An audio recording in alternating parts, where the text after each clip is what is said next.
welcome back with me, Alia Kalisa. Today I will explain penyebaran data. Pada kesempatan kali ini, saya akan membahas materi statistika mengenai penyebaran data. Dalam statistika, penyebaran data menjadi salah satu konsep penting karena tidak hanya membantu kita mengetahui nilai rata-rata dari suatu data, tetapi juga memahami bagaimana data tersebut bisa tersebar. Melalui materi ini, kita akan mempelajari pengertian penyebaran data, jenis-jenis ukuran penyebaran data, serta contoh penerapannya dalam kehidupan sehari-hari. Dalam kehidupan sehari-hari, kita sering melihat kumpulan data yang memiliki nilai rata-rata yang sama. Tetapi ternyata karakteristiknya itu berbeda loh. Hal ini terjadi karena penyebaran data pada masing-masing kelompok dapat berbeda. Penyebaran data membantu kita memahami seberapa jauh nilai dalam data menyebar dari titik pusatnya. Dengan demikian, analisis data menjadi lebih lengkap dan akurat. Oleh karena itu, memahami penyebaran data sangat penting dalam statistika. Penyebaran data adalah ukuran yang digunakan untuk mengetahui seberapa jauh suatu data menyebar dari nilai pusatnya. Seperti yang kita bahas tadi, yaitu ada mean, median, atau modus. Jika nilai penyebarannya kecil, maka data cenderung lebih seragam atau saling berdekatan.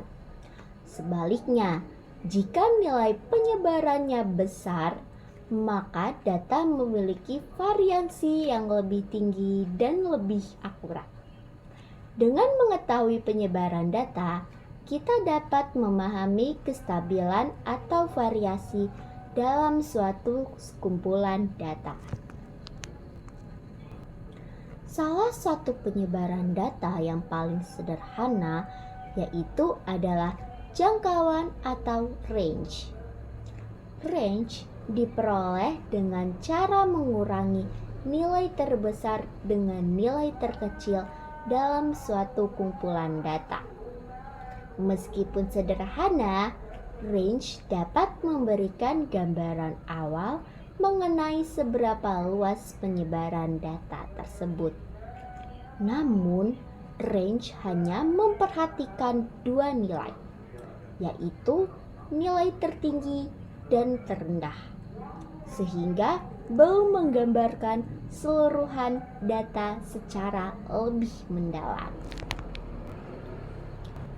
Sebagai contohnya nih, kita memiliki data yaitu ada 60, 70, 75, 80, dan juga 90. Untuk menentukan range-nya, kita melihat nilai terbesar yaitu adalah 90 dan nilai terkecilnya yaitu adalah 60. Selanjutnya, kita kurangkan nilai terbesar dengan nilai terkecil. Jadi 90 dikurangi 60 hasilnya adalah 30. Jadi range dari data tersebut adalah 30. Gampang bukan? Dari contoh ini, kita bisa mengetahui bahwa jarak antara nilai tertinggi dan nilai terendah yaitu adalah 30. Selain range, terdapat juga ukuran penyebaran data yang lain, yaitu adalah simpangan rata-rata. Simpangan rata-rata menunjukkan rata-rata jarak setiap data terhadap nilai rata-ratanya. Dengan kata lain, ukuran ini membantu kita mengetahui seberapa besar data menyimpang dari mean. semakin kecil simpangan rata-ratanya, maka data semakin dekat dengan nilai rata-rata.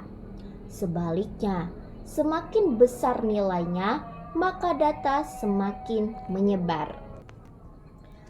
Lalu selanjutnya ada variance. Variance adalah ukuran penyebaran yang menunjukkan rata-rata kuadrat selisih antara setiap data dengan nilai rata-ratanya.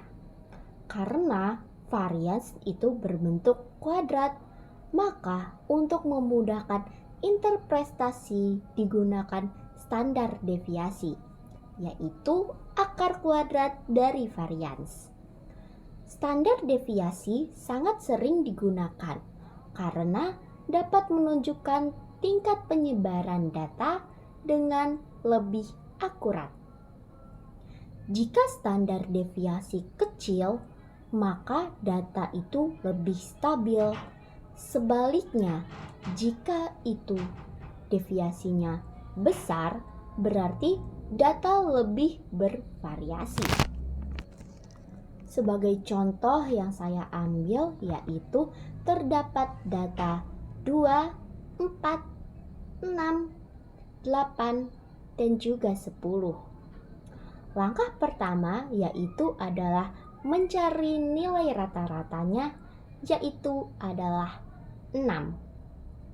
Setelah itu, kita hitung selisih masing-masing data terhadap rata-rata. Lalu hasilnya dikuadratkan. Setelah semua hasil dijumlahkan dan dibagi jumlah data, diperoleh varians sebesar 8. Kemudian akar kuadrat dari varians menghasilkan standar deviasi sebesar 2,82,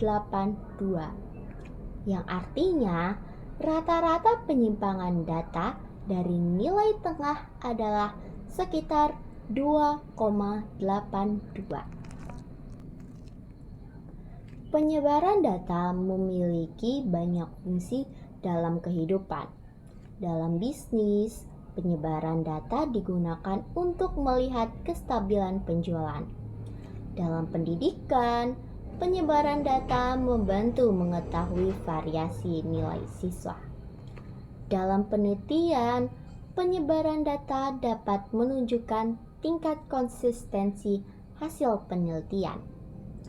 Dengan mengetahui penyebaran data, kita dapat membuat keputusan yang lebih tepat dan tidak hanya bergantung pada nilai rata-ratanya saja.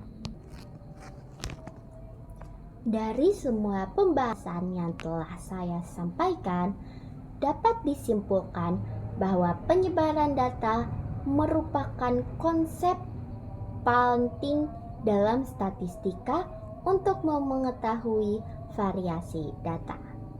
Beberapa ukuran penyebaran data yang paling umum digunakan adalah apa tadi? Yap, benar, adalah range, simpangan rata-rata, variance, dan standar deviasi. Dengan memahami penyebaran data, kita dapat menganalisis data secara lebih mendalam dan memperoleh informasi yang lebih akurat. Sekian penjelasan yang saya lakukan pada video yang ketiga kali ini. Semoga apa yang saya sampaikan bermanfaat bagi kalian ya. Terima kasih atas perhatiannya semuanya. Saya tutup. Selamat malam.